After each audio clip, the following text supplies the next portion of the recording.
ഹനോയിന്ന് ദനാങ്ങിൽ എത്തിയപ്പം entirely different ആയിരുന്നു. Full beach, ആ ഒരു വൈബായിരുന്നു, ബീച്ച് വൈബ്. പിന്നെ ഫുൾ റോഡ്സ് ആണെങ്കിലും മൊത്തത്തിൽ സിറ്റി തന്നെ ഡിഫറൻസ് അത് കാണാനുണ്ട്. പിന്നെ ദനാങ്ങില് എന്തായിരുന്നു, പിന്നെ ദനാങ്ങിൽ എനിക്ക് ഏറ്റവും ഇഷ്ടപ്പെട്ടത് ബാണ ഹിൽസ് ആയിരുന്നു. ഞങ്ങൾ ഏർലി മോർണിംഗ് ബാണ ഹിൽസിലേക്ക് ഞങ്ങൾ ട്രാവൽ സ്റ്റാർട്ട് ചെയ്തു. ഇതേപോലെ തന്നെ സെക്കൻഡ് ലാർജസ്റ്റ്, വേൾഡ് ലാർജസ്റ്റും അതേപോലെ തന്നെ സെക്കൻഡ് ലാർജസ്റ്റ് കേബിൾ കാർ നമ്മൾ ട്രാവൽ ചെയ്തു. പിന്നെ നമ്മുടെ കൂടെ ഒരാളും കൂടി ഉള്ളതുകൊണ്ട്, ചെറിയൊരു കുട്ടിയും കൂടി ഉള്ളതുകൊണ്ട് അവന് ഏറ്റവും കൂടുതൽ എൻജോയ് ചെയ്യാൻ വേണ്ടി പറ്റുന്ന ഒരു സ്ഥലമായിരുന്നു ശരിക്കും ബാണ ഹിൽസ് എന്ന് പറഞ്ഞത്. ശരിക്കും ഒരു ഒരു ഫ്രഞ്ച് അല്ലെ, ഒരു ഫ്രഞ്ച് വില്ലേജ് പോലത്തെ ഒരു നമ്മൾ യൂറോപ്പിലെത്തിയോ എന്ന് നമുക്ക് ആ ഒരു നമ്മുടെ ഗൈഡ് പറഞ്ഞു, നിങ്ങൾ ഇവിടുന്ന് ഫോട്ടോ എടുത്തിട്ട് അതെ ആ ഒരു ഫീല് വിശ്വസിക്കുന്നു. അതെ ആ ഒരു ഫീല് തോന്നിക്കുന്ന ശരിക്കും എന്താണ് ഒരു ലൊക്കേഷൻ ആയിരുന്നു ശരിക്കും ബാണ ഹിൽസിന്റെ ടോപ്പിൽ കയറിയ സമയത്ത്. കാരണം ഞങ്ങള് ആദ്യം അത്രയും ഹൈറ്റിൽ അല്ലെങ്കിൽ അത്രയും ഉയരത്തിൽ അങ്ങനത്തെ ഒരു വില്ലേജ് ശരിക്കും ബിൽഡ് ചെയ്യാൻ വേണ്ടി പറ്റുമോ എന്ന് വെച്ചാൽ ചിലപ്പോൾ അത് നമുക്ക് പറയാൻ പറ്റില്ല. അങ്ങനത്തെ ഒരു വില്ലേജ് നമുക്ക് അവിടെ ബിൽഡ് ചെയ്യാൻ പറ്റും. നമുക്ക് അവിടെ ചിലപ്പം നമ്മുടെ നാട്ടിലും ചിലപ്പോൾ അങ്ങനത്തെ നമുക്ക് ഒരു എക്സ്പീരിയൻസ് ചെയ്യാൻ വേണ്ടി പറ്റില്ല. അതിൻ്റെ ഉള്ളിൽ കയറി കഴിഞ്ഞാൽ ഓരോ ഡിഫറെൻ്റ് ആയിട്ടുള്ള എക്സ്പീരിയൻസ്. ഇപ്പം കുട്ടികൾക്കാണെങ്കിൽ അവർക്ക് ഇഷ്ടംപോലെ റൈഡ്സ് ഉണ്ട് അതിനുള്ളിൽ കളിക്കാൻ വേണ്ടിയിട്ട്. അതുപോലെ തന്നെ മുതിർന്നവർക്കാണെങ്കിൽ അവർക്ക് അതിന് സ്യൂട്ടബിൾ ആയിട്ടുള്ള റൈഡ്സ് ഉണ്ട് അതിൻ്റെ ഉള്ളിൽ. എന്തുകൊണ്ടും ഒരു അടിപൊളി ലൊക്കേഷനാണ് ശരിക്കും ബാണ ഹിൽസ്.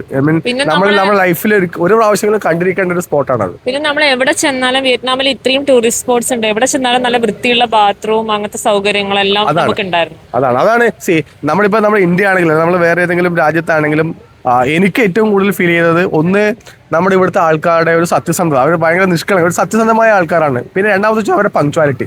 അവർ ഏത് സ്ഥലത്ത് അല്ലെങ്കിൽ ഏത് സമയത്ത് നമ്മളൊരു ടൈം നമ്മൾ പറഞ്ഞു കഴിഞ്ഞാലും കൃത്യസമയത്ത് അവർ വന്ന് പിക്ക് ചെയ്യും, അതേപോലെ തന്നെ നമ്മൾ അവിടെ ഡ്രോപ്പ് ചെയ്യുകയും ചെയ്യും. പിന്നെ രണ്ടാമത്തത് ഞാനത് പല ട്രാവലിലും അല്ലെങ്കിൽ ഓരോ ലൊക്കേഷൻ എത്തുമ്പോഴും ഞാനത് വൈഫിനോട് ഇങ്ങനെ പറയായിരുന്നു. കാരണം ഞങ്ങൾ ഓരോ ലൊക്കേഷനിൽ പോകുമ്പോഴും എന്ത് നീറ്റായിട്ടുള്ള ടോയ്ലറ്റ്സ് അല്ലെങ്കിൽ ഏത് ലൊക്കേഷനിൽ ഞങ്ങൾ പോവുകയാണെങ്കിൽ ഏത് ലൊക്കേഷൻ ടു ലൊക്കേഷനിലേക്ക് നമ്മൾ ട്രാവൽ ചെയ്യുകയാണെങ്കിൽ അവിടെ കൃത്യമായിട്ട് അല്ലെങ്കിൽ നീറ്റായ ഒരു ടോയ്ലറ്റ് ഉണ്ടാവും. പിന്നെ എനിക്ക് തോന്നുന്നു നമ്മൾ വേറൊരു ദിവസം നമ്മൾ എൻജോയ് ചെയ്ത ലൊക്കേഷനാണ് നമ്മുടെ സൺ വേൾഡ്. എനിക്ക് തോന്നുന്നു അത് പറയാതിരിക്കാൻ വേണ്ടി പറ്റില്ല. സൺസെറ്റ് ടൗൺ ഫുക്കോക്കിലുള്ള സൺസെറ്റ് ടൗൺ. കാരണം വെച്ചാൽ അതൊരു വേറൊരു വൈബാണ്. ആ ഒരു മാർക്കറ്റ്, ഇതേപോലെ തന്നെ നമ്മുടെ ഫ്രണ്ട് മാർക്കറ്റ് എന്ന് പറയുന്നത് അതിന്റെ ഒരു റിപ്ലിക്കേറ്റ് ആയിട്ടുള്ള ഒരു ലൊക്കേഷനാണ് ഈ സൺസെറ്റ് ടൗൺ എന്ന് പറയുന്നത്. അവിടെ മനോഹരമായിട്ട് ഇപ്പം കിസ് ചെയ്യാൻ പറ്റിയ ആൾക്കാർക്ക് മനോഹരമായ ഒരു കിസിംഗ് പോയിന്റ് ഉണ്ട് അവിടെ. അവിടുന്ന് നമുക്ക് ഏകദേശം ഈ കേബിൾ കാറും അത് പോകുന്നൊരു നൈറ്റ് എനിക്കൊന്ന് ഈവനിങ് ആണ് നമുക്ക് അവിടെ കൂടുതൽ എൻജോയ് ചെയ്യാൻ പറ്റുക. പക്ഷേ ഈവൻ നമ്മളതൊരു ഒരു മോർണിംഗ് ടൈമിൽ പോയത് കൊണ്ട് തന്നെ കുറച്ച് വെയിലൊക്കെയാണ്. പക്ഷെ ഒരു 4 o'clock 5 o'clock തൊട്ടിട്ട് നമുക്ക് എൻജോയ് ചെയ്യാൻ വേണ്ടി പറ്റുന്ന ലൊക്കേഷനാണ് ഈ സൺസെറ്റ് ടൗൺ എന്ന് പറയുന്നത്. അതും നമുക്ക് ഇപ്പം ഞാൻ പറഞ്ഞു നമ്മൾ ഓവറോൾ വിയറ്റ്നാമിൽ നമ്മൾ ഈ ഒരു ട്രിപ്പ് നമുക്ക് ഒരിക്കലും നഷ്ടമില്ലാത്തൊരു ട്രിപ്പാണ് ശരിക്കും വിയറ്റ്നാം ട്രിപ്പ് എന്ന് പറഞ്ഞാൽ. ഞങ്ങൾ വിയറ്റ്നാമിന്റെ ഒരു എൻഡ് തൊട്ടിട്ട് വേറൊരു എൻഡ് വരെ ഞങ്ങൾ ട്രാവൽ ചെയ്തു. ഓൾമോസ്റ്റ് എല്ലാ ടൗണും നമ്മൾ കവർ ചെയ്തിട്ടാണ് നമ്മൾ വിയറ്റ്നാം നമ്മൾ തിരിച്ചു പോകുന്നത്. നമുക്ക് നല്ലൊരു എക്സ്പീരിയൻസ് ആണ് വിയറ്റ്നാം എന്ന് പറയുന്നത്.